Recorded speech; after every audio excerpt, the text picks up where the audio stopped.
सर्वांना नमस्कार. मुंबई मराठी पत्रकार संघाच्या भवनामध्ये पहिल्यांदा जेव्हा आल्याचा विचार करत होतो, विद्यार्थी रशियामध्ये विद्यार्थी चळवळीत काम करत असताना अखिल भारतीय विद्यार्थी परिषदेचा कार्यकर्ता म्हणून काही पत्रकारांना आपलं निवेदन द्यायला, त्यावेळेच्या केलेल्या आंदोलनाची माहिती द्यायला आणि त्यावेळेला जी लोक भेटली ती डोळ्यासमोर माझे येत आहेत. आणि तेव्हापासून म्हणजे अगदी प्रिसाइजली सांगायचं झालं तर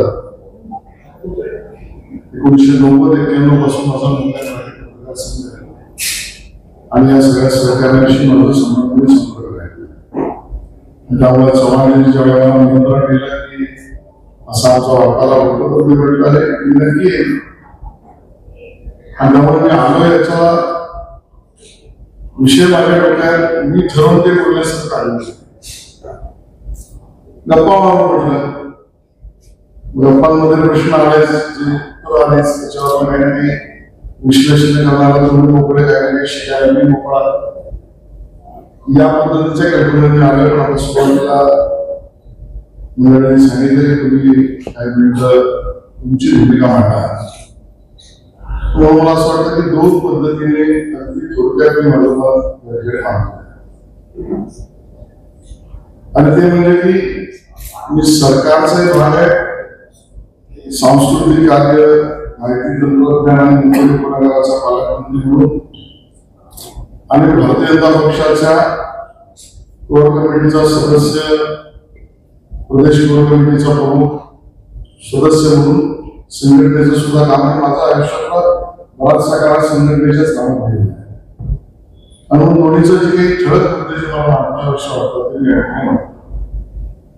विकसित महाराष्ट्र 2047 ही भूमिका घेऊन आमचं सरकार आता कामाला सुरुवात केली. कामाची गती शपथ घेतल्यापासून होतीच, या अगोदरची कामं पुढे विलीनीकरण आलंच. पण ज्यावेळेला विकसित भारत एक माननीय प्रधानमंत्री नरेंद्र मोदीजी देशासमोर नीती आयोगाच्या माध्यमातून काही वरिष्ठ पत्रकार, काही बुद्धिमान, काही चळवळीत असलेले लोक, युवा, गणपती, शेतकरी, माता भगिनी, सर्व स्टेक होल्डर्सना एकत्र घेऊन छोटी इंडस्ट्री भारत ज्यावेळेला 100 वर्ष पूर्ण करेल त्यावेळेला 2047 ला भारत कसा असला पाहिजे या संदर्भामध्ये एक चळवळ, एक सबका साथ, सबका विकास, सबका प्रयास, सबका विश्वास या स्वरूपात भारताने स्वप्न काय करावे, त्याचे टप्पे काय असावे, त्याचे शॉर्ट टर्म आणि लॉंग टर्म धोरणात्मक प्रत्यक्ष कारवाईचे कायद्याअंतर्गत आणि अन्यथा या संदर्भातली चर्चा केंद्र सरकारने केली. त्या संदर्भात महाराष्ट्र सरकारने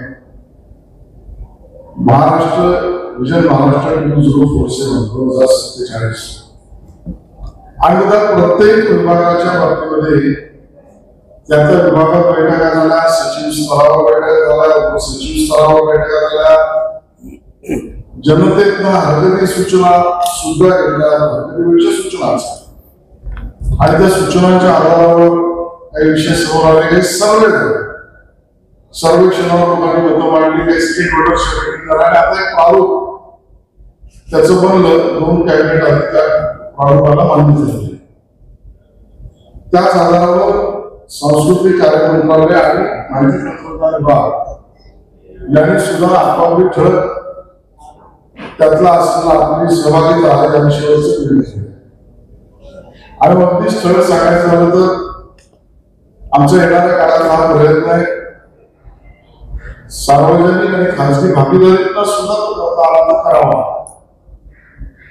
तो म्हणजे मुंबई जवळ अटल सेतू पार केल्यानंतर जिथे एज्युकेशन सिटी, जिथे स्पोर्ट्स सिटी, जिथे AI सिटी या सगळ्या गोष्टी येणार आहेत त्याच भागामध्ये, ज्याला आपण लास वेगासमध्ये स्पियर म्हणतो, स्पियर एक्सपिरियन्स सेंटर, जे जग तिकडे पाहायला जातात या स्वरूपाचा कदाचित मी पहिल्यांदाच आपल्या कार्यक्रमामध्ये याचा उल्लेख करतोय असं खूप मोठ्या गुंतवणुकीचं केंद्र बनेल, सांस्कृतिक केंद्र बनेल, एखाद्या कलात्मक गोष्टींचं केंद्र बनेल. जगभरातल्या कलाकारांना, भारतातल्या कलाकारांना, महाराष्ट्रातल्या कलाकारांना ग्रँड स्केलवर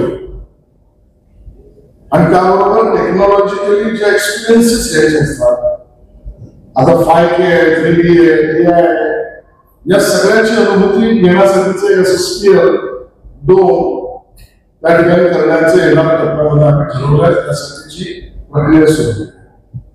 मला आवर्जून उल्लेख करायचा की महाराष्ट्र आपला इतका समृद्ध आणि संपन्न आहे, पण आपल्या महाराष्ट्राकडे संपूर्णतेबरोबर जगाला दाखवणाऱ्या इतक्या गोष्टी आहेत.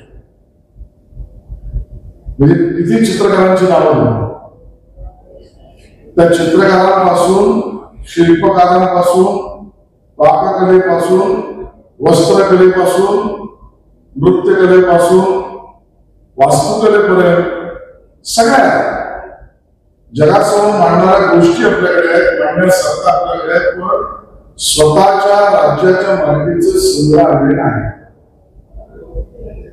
आम्ही हा टप्पा पुढे गेलो. आमचं सरकार आलं, मंत्री झाल्यानंतर 15 करोड कॉम्प्लेक्स मध्ये ज्यावर जवळजवळ 8 लाख कन्स्ट्रक्शन करता येईल असा भूखंड हा तसा सरकारी ताब्यातून गेला होता. देवेंद्रजींचं धन्यवाद आहे की त्या सगळ्या प्रक्रियेत त्यांनी घेतलेल्या धाडसी निर्णयामुळे तो भूखंड आला. त्याच्यावरचं आरक्षण बदललं म्हणजे संग्रहालयासाठी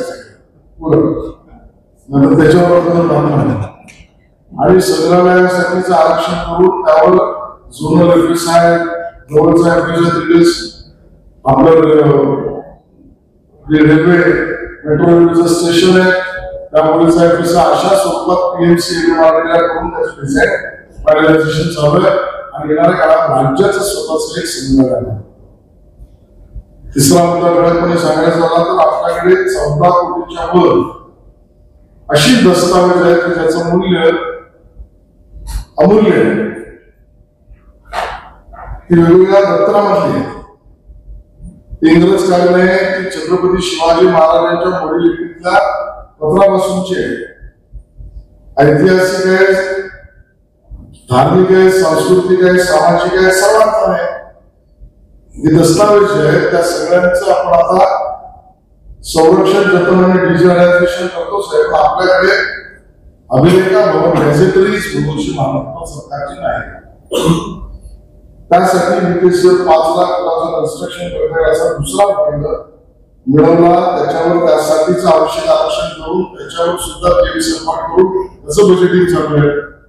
मोठ्या प्रमाणात खजिना ज्याला आपण बौद्धिक खजिना आणि इतिहास संशोधकांसाठीचा खजिना आपण येणाऱ्या काळात त्या अभिलेखा भवन मधून गॅझेटरीज भवनातून जगाला पुढे करणार.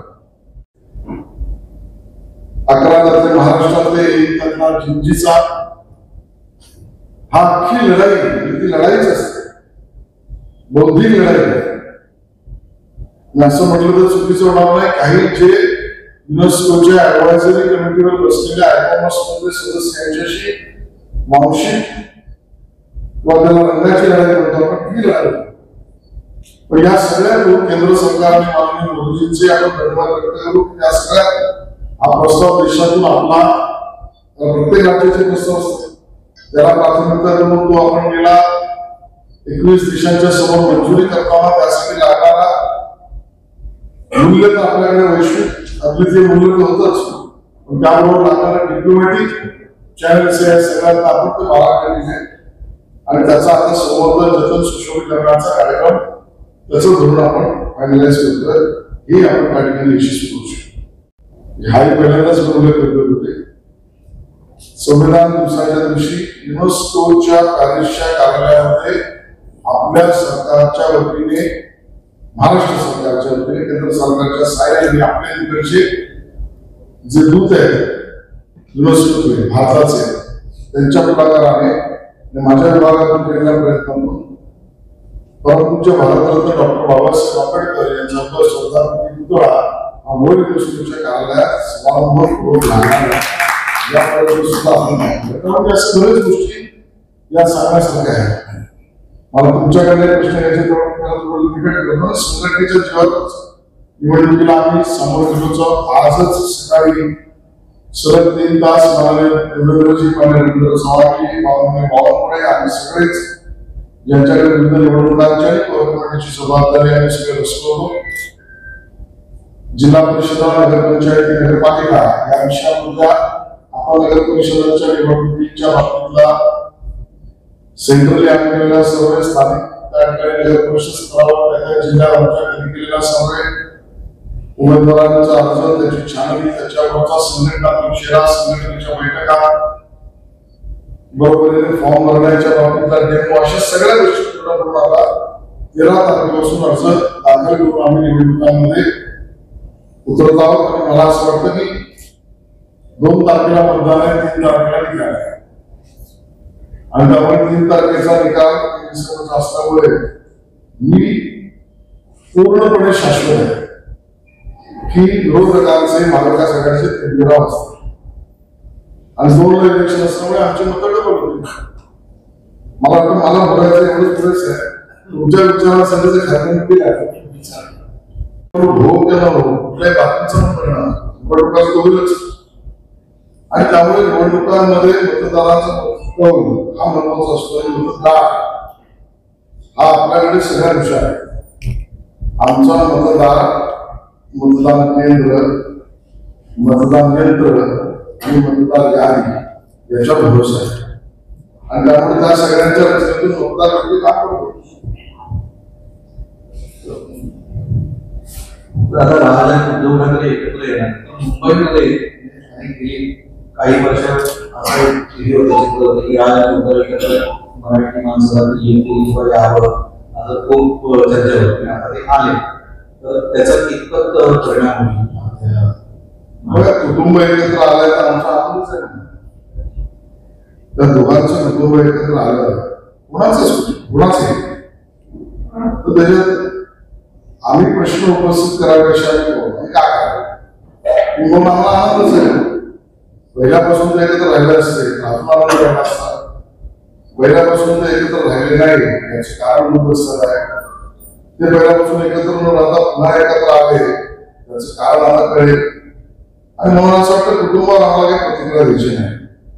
राहता लागला विषय निवडणुकात एकत्र येते अजून तर माझ्या वर्तमानपत्रातील किंवा दूरचित्रवाहिन्यांच्या मित्रांना काही लागलेली तरी जाणू शकतो तर हरकत नाही.